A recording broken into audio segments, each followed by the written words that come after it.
everybody, this is Barbara. Today 26 of the VEDA challenge, the vlog every day in August challenge. Ciao Salvatore!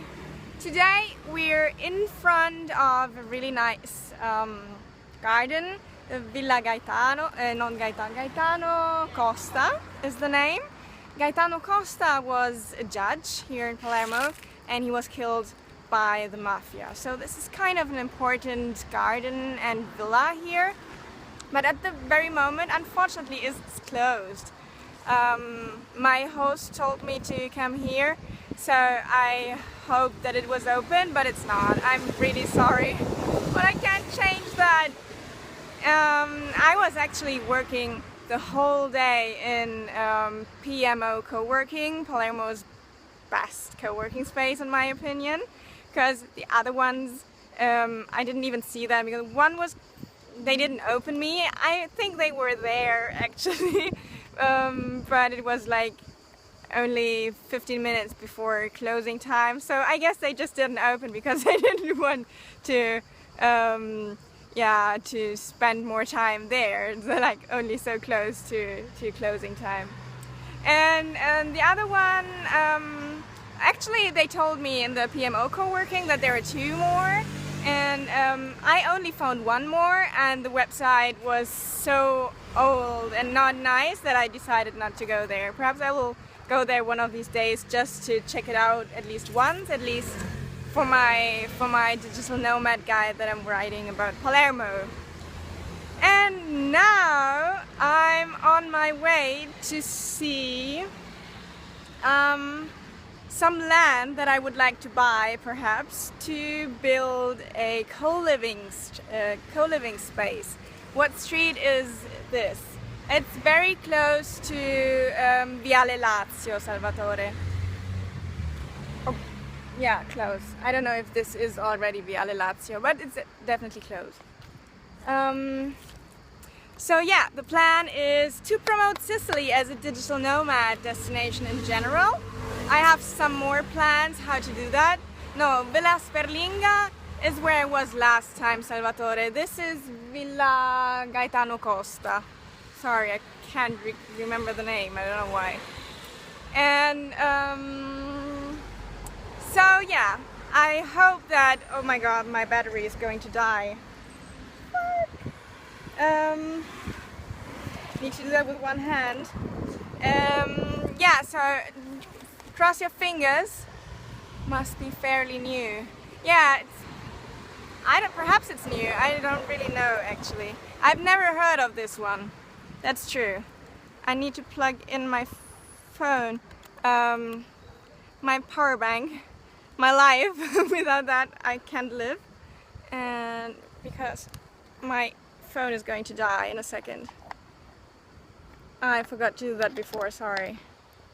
Okay.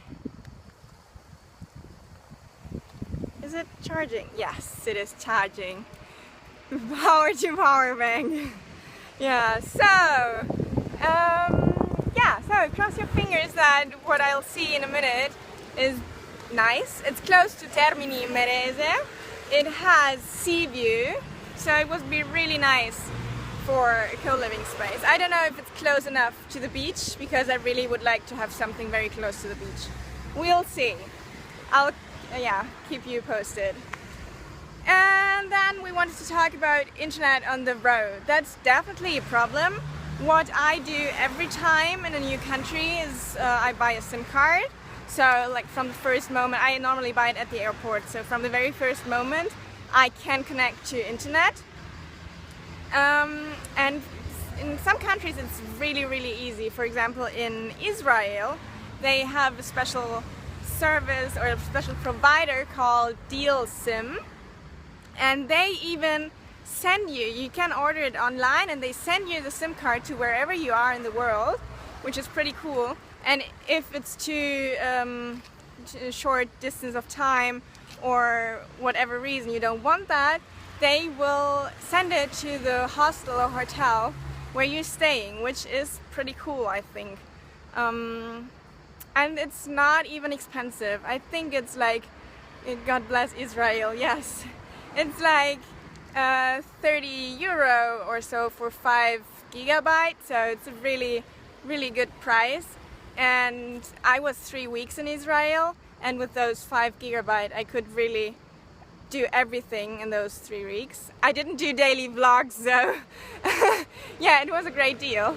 But probably with daily vlogs it wouldn't have been possible because I'm consuming for every vlog like 200 megabytes.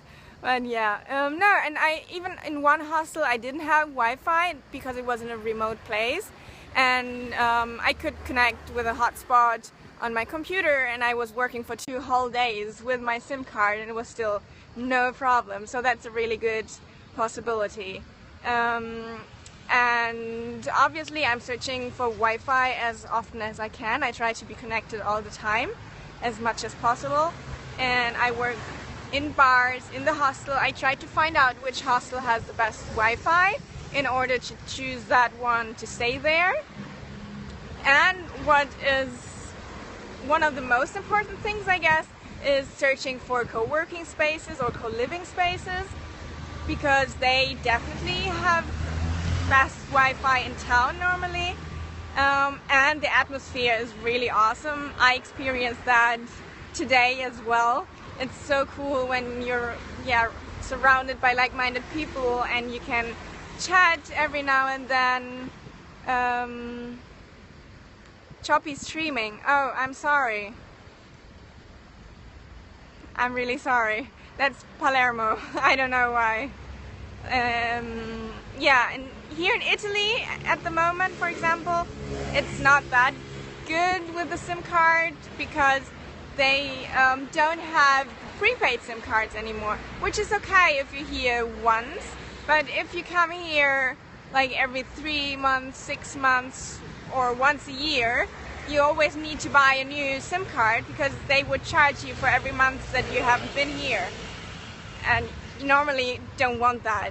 Like, for example, I'm here for 6 weeks now, I think, so for my SIM card at the moment I'm good, and now I'm leaving in 2 weeks, and then I come back in October. I'll have to pay the month that I wasn't here, which is still okay, it's only 1 month, but then in November or December I'll leave again, and I will come back perhaps in May or June, and I will definitely not pay from December to May or June, like 6 months, for not being here, and still I would have to pay €12 a month. You know what I mean, right? So that's not the best deal, and they told me that with every carrier there is no normal prepaid anymore. You always have to pay. It's prepaid, but you still have to pay every month even when you're not there. Yeah, that's not a good development for digital nomads, but that's how it is. So always, yeah, have a look where you have Wi-Fi. Even when you're in a hostel and Wi-Fi is working, remember that perhaps you have clients, you have deadlines, or you have other things that need to be done. So when you're outside of the hostel, like close by, remember where the places are with Wi-Fi, restaurants, bars, co-working spaces. Perhaps you can choose a hostel as well, like regarding vicinity to those places. So in the worst case, if there's no Wi-Fi anymore in your hostel, you can still go there. I had that in Buenos Aires, that I had deadline at 12 p.m. and at 10 p.m. Yeah, Palermo is Palermo, exactly, Salvatore. So I had a deadline at 12 p.m. and at 10 p.m. there was no Wi-Fi anymore. And I had my translation done, but I couldn't deliver. So I was waiting for a whole hour and asking people from the hostel to reboot the router and everything, but it didn't work. So in the end I went to the closest restaurant with Wi-Fi and just delivered there. But it was a big shock. Definitely, it was in the very beginning of my digital nomad career, so it was a bit intimidating actually. I was really worried in that moment, so to avoid those worries, just make sure that there's something close by that you can go to in case of emergency. that's it for today. That was day 26. Did I say 26 in the very beginning? Or did I say 25? I can't remember now. Anyway, check out my beautiful new Barbaralicious that is now available in English as well. At least, I think it's like 11 articles that are in English already, and the rest is still to come. I hope you like it. Leave a comment, write me on Twitter, write me about what you want me to talk about in the next days, on the last days of the VEDA challenge, and I will do so. So see you tomorrow, 5 p.m. Central European Summertime. Twitter at @bbarbaralicious, and yeah, go on barbaralicious.com and check out my other social networks. There are the social buttons you can click on and you'll find me. See you tomorrow. Bye.